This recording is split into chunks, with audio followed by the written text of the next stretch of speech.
शुरुआत करते हैं दोस्तों आज के न्यूज़पेपर की हम एडिटोरियल वाले हिस्से की तरफ से। तो पहला जो एडिटोरियल हम डिस्कस करने वाले हैं वो वेस्ट बंगाल में अभी हाल फिलहाल में जो पंचायत के चुनाव होने वाले हैं वहाँ पर सेंट्रल वाली फोर्स को डिप्लॉय किया जाएगा। इससे रिलेटेड ये आर्टिकल लिखा गया है।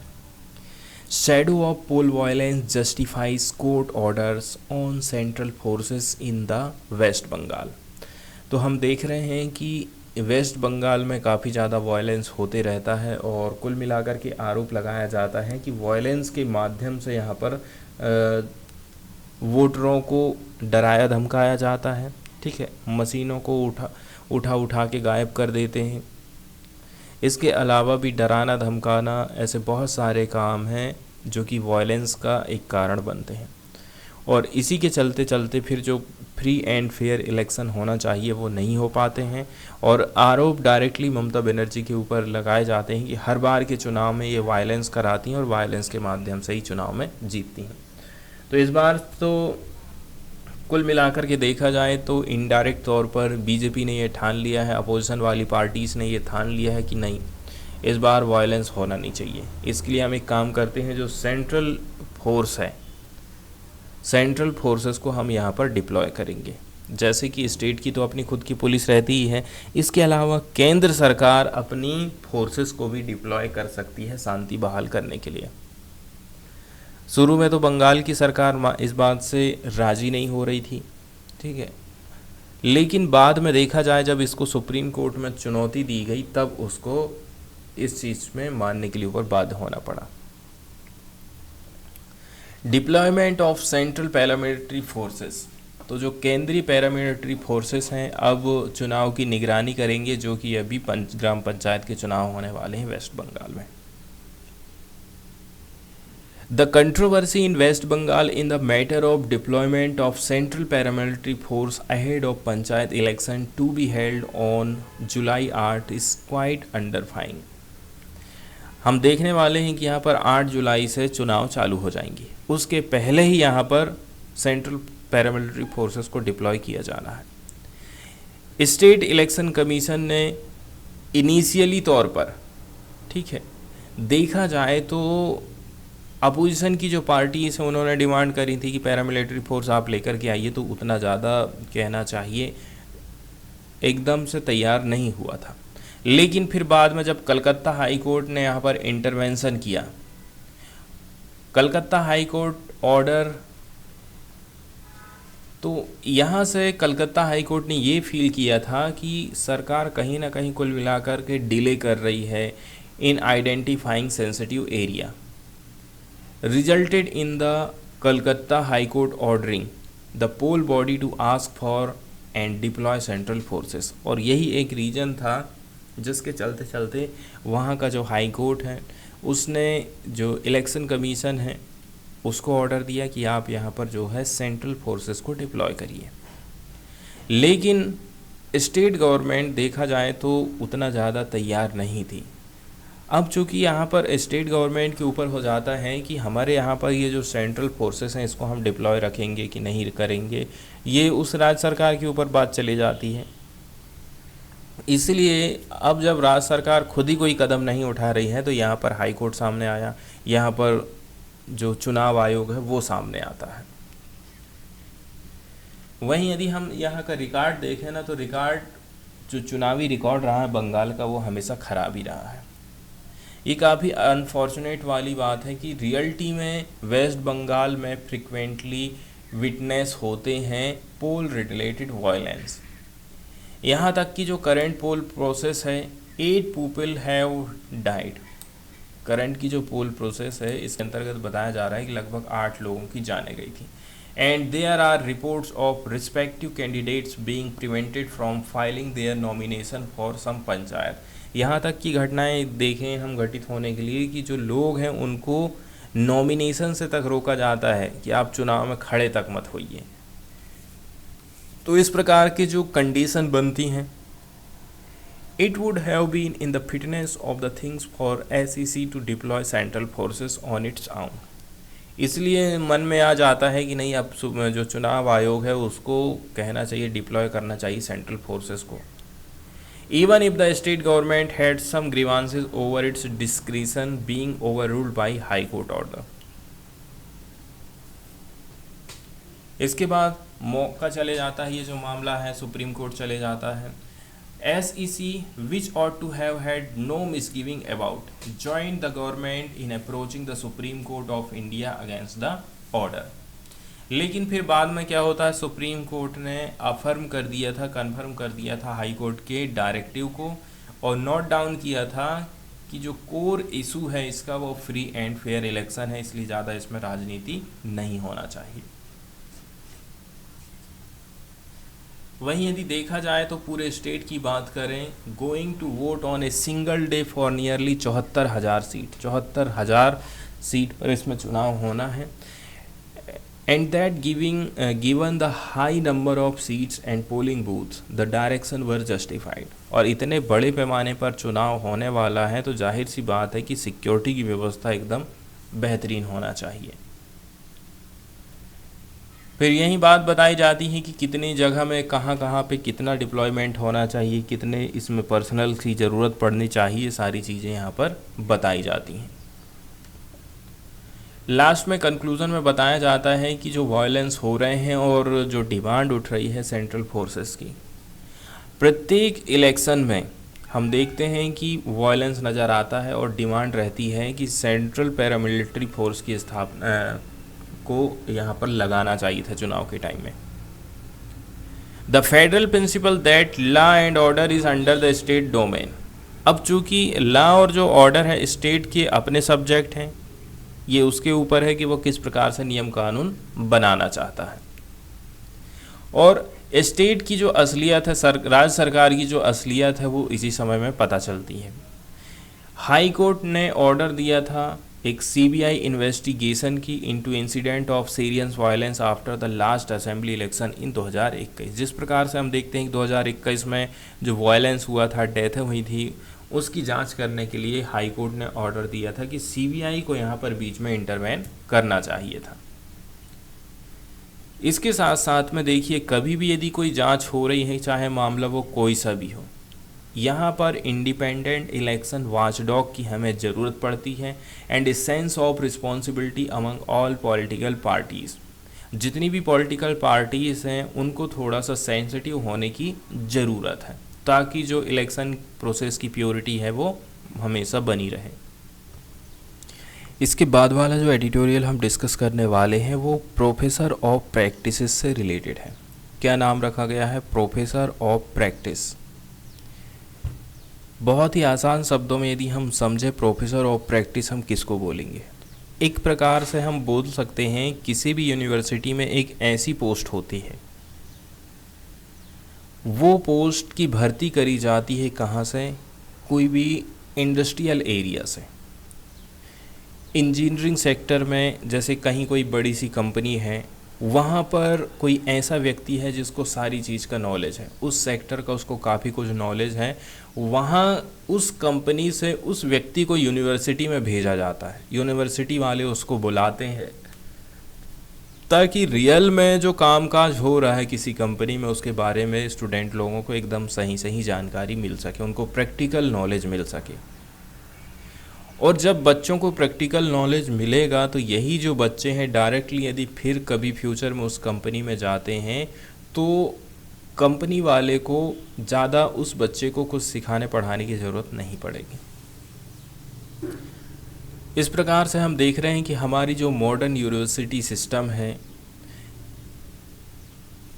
जहाँ पर इंस्टीट्यूशनलाइज किया जा रहा है, स्केल अप किया जा रहा है रिसर्च सेक्टर को, and study in many disciplines. बहुत सारे डिसिप्लिन, बहुत सारे सेक्टर में रिसर्च हो रही है, बहुत सारे डिसिप्लिन्स में स्टडी हो रही है।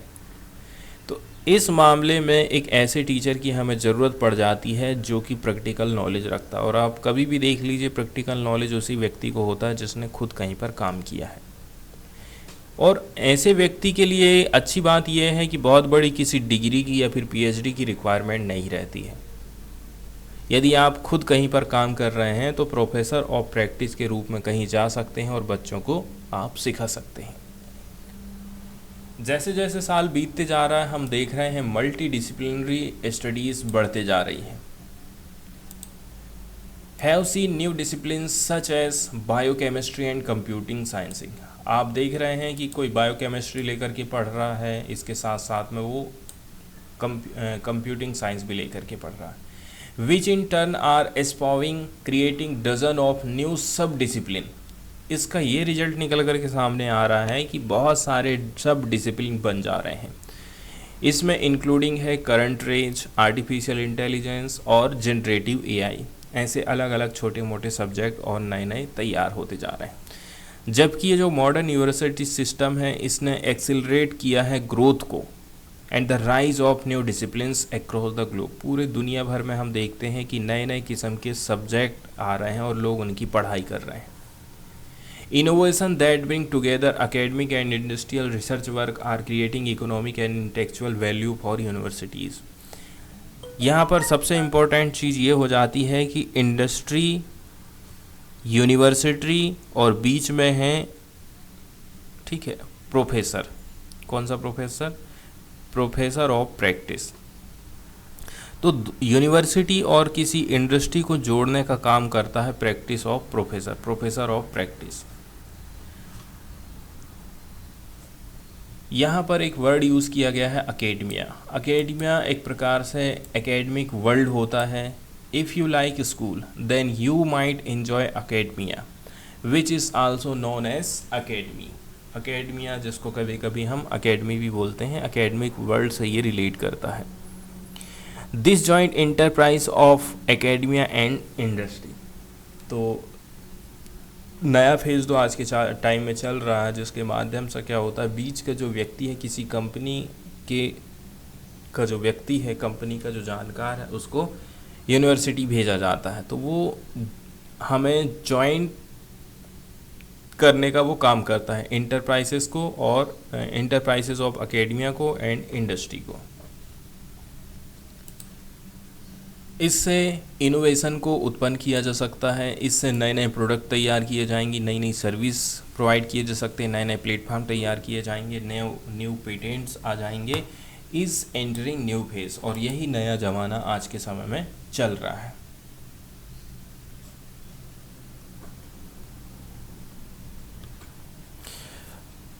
अब यदि देखा जाए ना, तो इस एडिटोरियल का जो असली वाला हिस्सा है वो यहीं से चालू होता है। अभी हम देखते हैं यूजीसी की तरफ से एक नया कदम उठाया गया है कि हम हमारे देश में प्रोफेसर ऑफ प्रैक्टिस को लेकर के आने वाले हैं। प्रोफेसर ऑफ प्रैक्टिस क्या होते हैं? ये किसी कोर्स को पढ़ाने का काम करते हैं, स्टूडेंट लोगों को कुछ एडवाइस देते हैं एंड कोलैबोरेट करते हैं in areas directly related to their expertise and experience. मैं जिस क्षेत्र में काम कर रहा हूँ, मुझे जिस चीज़ का ज़्यादा अनुभव है, उस मामले में मैं एक्सपर्ट हूँ। उन सारी चीज़ों को मैं बच्चों को पढ़ा सकता हूँ, बच्चों को कुछ एडवाइस दे सकता हूँ, ठीक है, और कुल मिलाकर कोलैबोरेशन करने का मैं काम कर सकता हूँ। तो ऐसी पोस्ट में यदि आप काम कर रहे हैं तो वो नाम है प्रोफेसर ऑफ प्रैक्टिस। वहीं इंडिया की बात कर लें, यूनिवर्सिटी ग्रांट कमीशन यूजीसी ने इनिशिएट किया है कि हम संस्थागत करने वाले हैं इस कॉन्सेप्ट को, प्रोफेसर ऑफ प्रैक्टिस को। Is perhaps a right pointer toward an entrepreneurial university. तो यूनिवर्सिटी के लिए ये देखा जाए उद्यमिता बढ़ाने के लिए बहुत बेहतरीन कदम है।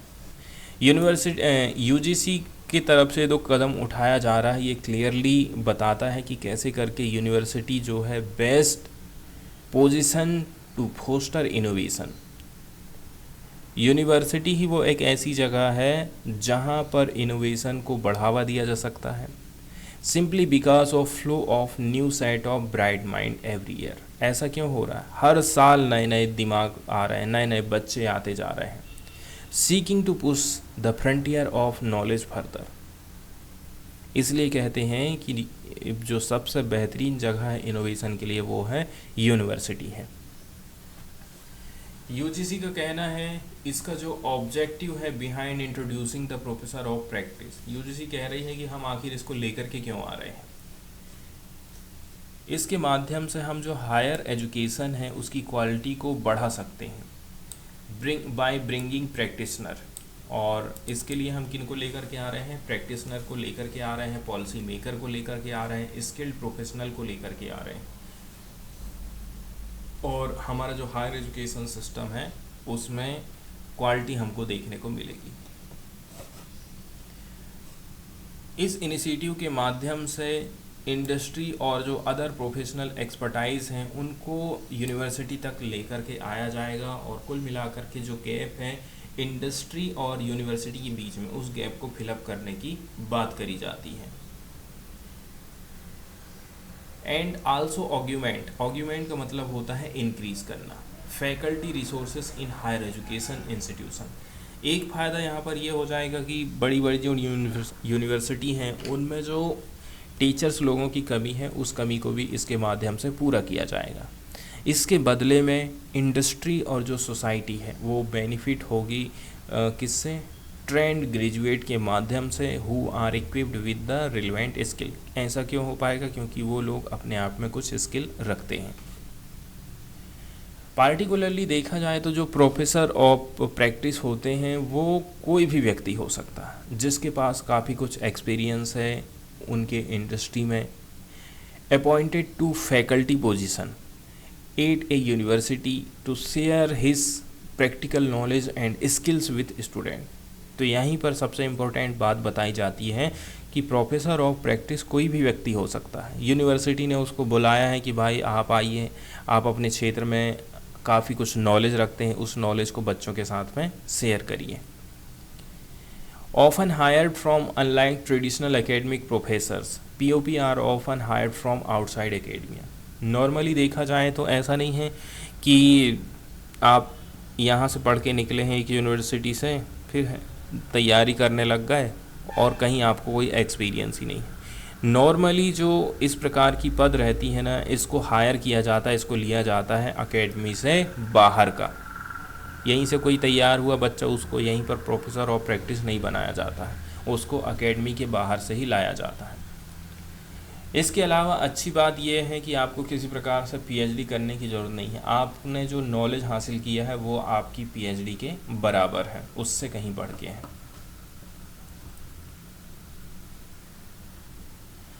वहीं फील्ड की बात करें, कौन कौन से सेक्टर हो सकते हैं। POP can be found in field that include business, engineering, law, journalism and the art. तो इसके बहुत सारे सेक्टर हैं, बहुत सारे सेक्टर से व्यक्ति को उठा करके ला सकते हैं, जैसे कि बिजनेस सेक्टर से किसी को उठा लिए, इंजीनियरिंग सेक्टर से किसी को उठा लिए हैं, लॉ से उठा लिए, जर्नलिज्म पत्रकारिता से उठा लिए, आर्ट के सेक्टर से ले लिए। एग्जाम्पल के तौर पर यदि कोई इंजीनियरिंग सेक्टर से हम कोई व्यक्ति को ला रहे हैं हमारी यूनिवर्सिटी में, तो इसका जो फोकस है वो मेनली प्रैक्टिकल के ऊपर रहता है, रियल वर्ल्ड की एप्लीकेशन क्या क्या हो सकते हैं, और शेयर करता है उनके खुद के इंसाइट्स को इन अप्लाइड लर्निंग। इसके अलावा ये जो प्रोफेसर ऑफ प्रैक्टिस होते हैं वो मेंटर के तौर पर काम करते हैं स्टूडेंट को प्रोजेक्ट के मामले में, डेवलप करते हैं न्यू कोर्सेज को that are more align to industry trend.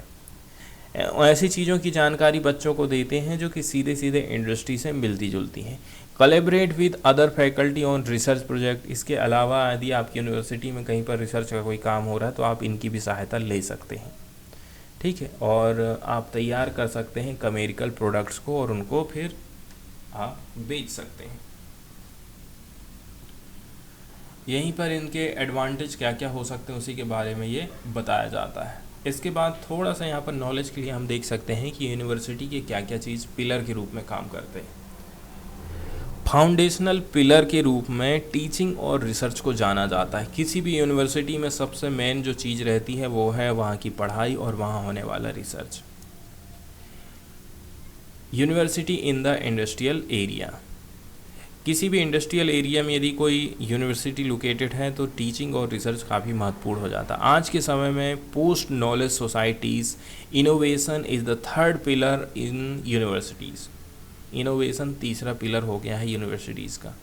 This should also be continuous activity. तो तीसरे नंबर का जो पिलर हम कह रहे हैं कि इनोवेशन है, तो इनोवेशन जो है कंटिन्यू होते रहना चाहिए, ये यहाँ पर काफ़ी महत्वपूर्ण हो जाता है। इसके बाद हम देखते हैं यूनिवर्सिटी पर आधारित बहुत सारे स्टार्टअप धीरे धीरे तैयार होते रहते हैं। बहुत सारे बच्चे ऐसे हैं जो कि छोटी मोटी जो समस्याएं हैं उनको सॉल्व करने के लिए कई तरह के इनोवेशन का काम करते हैं, उनको हम बोलते हैं startup. When this innovative culture sets in strongly, every academic will be able to synthesize ideas and spin out startup enterprises.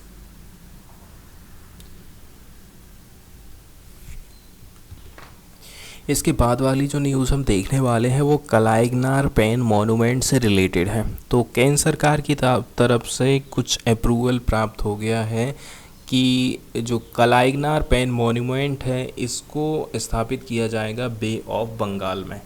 ये पिक्चर आप देख रहे हैं, ठीक है। तो कुल मिलाकर के देखा जाए, एक तो पर्यटन को बढ़ावा देना, इसके अलावा भी क्या इसका दूसरा इस्तेमाल हो सकता है, इसको हम थोड़ा सा आगे चल के देख लेते हैं।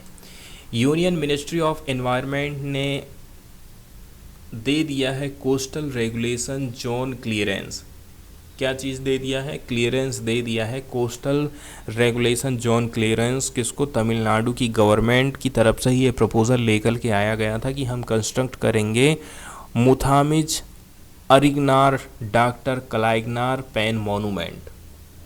क्या नाम रखा गया है? Muthamizh Arignar doctor Kalaignar pen monument. Bay of Bengal में इसका निर्माण किया जाएगा और ये रहेगा चेन्नई का जो मैरीना बीच है वहाँ पर, बट विथ 15 कंडीशन में ये काम उनको करना पड़ेगा। इस फाइनल अप्रूवल के साथ में ही स्टेट गवर्नमेंट काम चालू कर सकती है, ठीक है, कि कैसे करके इस प्रपोज़ल को आपको इम्प्लीमेंट करना है।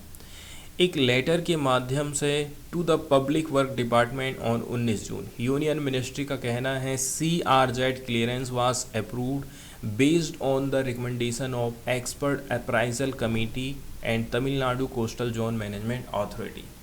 तो एक दो संस्थाएं ऐसी हैं जिनके आधार पर हमने ये क्लियरेंस दिए हैं।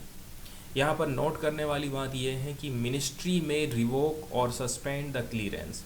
मिनिस्ट्री कभी भी इस चीज़ को हटा सकती है, सस्पेंड कर सकती है इस क्लियरेंस को, यदि जो इम्प्लीमेंटेशन है of the condition were not found satisfactory. यदि आप हमने जो शर्त दिए हैं उसके आधार पर काम नहीं करोगे तो आपको जो क्लियरेंस दिया गया है उसको हम हटा भी सकते हैं। कंडीशन कॉम्प्लायंस की यदि हम बात करें, the environment statement would have to be submitted to the Tamil Nadu pollution control board every year. सबसे पहली बात तो यह है पर्यावरण को नुकसान नहीं पहुंचना चाहिए और इसके लिए एनवायरनमेंट का जो स्टेटमेंट रहेगा वो हर साल आपको तमिलनाडु पॉल्यूशन कंट्रोल बोर्ड को देना पड़ेगा। And compliance of condition need to be uploaded on PWD website. इसके अलावा आपको जो भी शर्तें रखी गई हैं उनको आप पालन कर रहे हैं कि नहीं कर रहे हैं, उसकी शर्तों को आपको वेबसाइट में अपलोड करते रहना पड़ेगा। तमिलनाडु डिपार्टमेंट ने प्रपोज किया है कि ये जो पेन मॉन्यूमेंट रहेगा वो 30 मीटर ऊंचा रहेगा and it would be spread over 8,551 square kilometre area. 8,551 square kilometre बहुत बड़ा एरिया रहता है, यहाँ पर इतने में ये फैला रहेगा। इसमें इंक्लूड है pen pedestal, lattice bridge above beach and land and pedestrian pathway above sea. 2-3 सारी चीज़ें आपको यहाँ पर देखने को मिल जाएंगी। एक तो पेन है, इसके अलावा आपको यहाँ पर एक ब्रिज भी देखने को मिल रहा है और पैदल चलने के लिए पैथवे भी बनाया जाएगा सी के ऊपर। 7 मीटर चौड़ा ब्रिज और ये 290 metre over the land and 360 metre over the sea. 290 metre height इसकी रहेगी लैंड से और 360 मीटर रहेगा सी से। कुछ condition laid by union ministry include no objection certificate from INS Adyar. इसके अलावा यूनियन मिनिस्ट्री कह रही है कि आपको सबसे पहले NOC लेना पड़ेगा INS अडायर से, that is situated 800 metre away from the project site. तो INS अडायर से सबसे पहले तो आपको क्या लेना है? क्लियरेंस लेना है, जो कि इस साइड से 800 मीटर दूर है बिफोर कंस्ट्रक्शन। इसके अलावा जो मॉनिटरिंग ऑफ इरोजन है, aeration studies should be done. जंग वंग लग रहा है कि नहीं लग रहा, उसके लिए आप क्या कर रहे हैं, सारी चीज़ों को भी आपको ध्यान में रखना रहेगा। इसके साथ साथ में report on crowd management and emergency evacuation plan, यदि यहाँ पर कभी कोई दुर्घटना हो जाती है तो उस समय आप भीड़ भाड़ को कैसे खाली करेंगे, इस पर भी आपको ध्यान देना पड़ेगा। ग्रीन पैनल ऑर्डर की बात करें, एनी ऑर्डर और direction of court and tribunal must be complied with the ministry added that CRG clearance is subject to the final order of national green tribunal southern zone. कुल मिलाकर के हम कुछ नहीं कह रहे हैं, हम जो भी चीज़ आपको बोल रहे हैं वो NGT की तरफ से बोल रहे हैं। Chennai based Hubert enviro care system, ये इंफ्रास्ट्रक्चर और इन्वायरमेंटल कंसल्टेंट के रूप में काम करेगा इस प्रोजेक्ट को लेकर के।